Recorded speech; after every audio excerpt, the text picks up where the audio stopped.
یوم تکریم شہداء پاکستان کے مناسبت سے ملک بھر کی طرح بلوچستان کے government boys model high school تربت میں ڈی ای او کیچ منظور احمد بلوچ کی زیر صدارت تقریب کا انعقاد کیا گیا۔ تقریب کے مہمان خصوصی تربت یونیورسٹی کے ڈاکٹر گل حسن بلوچ تھے، جبکہ ڈپٹی ڈی ای او دشت شیر جان دشتی دلشاد احمد، ڈی ای او فیمیل شائستہ حاصل موجود تھے۔ تقریب سے میل اور فیمیل ٹیچرز اور طلباء و طالبات نے یوم تکریم شہداء کے حوالے سے خطاب کیا۔ اس موقع پر ڈی ای او کیچ منظور احمد بلوچ اور ڈاکٹر گل حسن بلوچ نے گدروشیا پوائنٹ سے گفتگو کرتے ہوئے کہا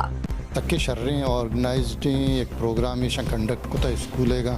تقریم شہدائے نامہ کہ دراہیں شہیدانی استم بعدیں احترام کنک بھی ہوتے ہیں یہ منیلا یہ بیک گراؤنڈ ایوڑ ہوتا ہے کہ انہوں لاتیں واقع ہوتا لاہورا تو ہما واقعاً پشدرہ ایشیا راستے ہیں سرکار انکریج کرنے گئے وہ کنڈکٹ کرنے گئے اور بلشترین کا پیشے کہ ونڈوانا موقع رستہ کہ آوتی ہستے ہیں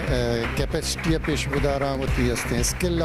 ہوتی ہستے ہیں کہ ونڈوانا تیاری کتا محنت کتا بعض آرگنائزڈ پروگرام میں بتا کہ آج کا دن ہمارے شہیدوں کے نام سے ہے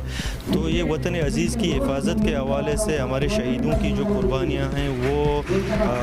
ان کو ہم دل سے خراج عقیدت پیش کرتے ہیں اور اس امید کے ساتھ کہ شہید کبھی مرتے نہیں، شہید زندہ ہوتے ہیں۔ تو یقیناً شہیدوں کی خون کی وجہ سے آج جو ہماری وطن عزیز اس خطۂ ارضی پہ دائم و قائم ہے اور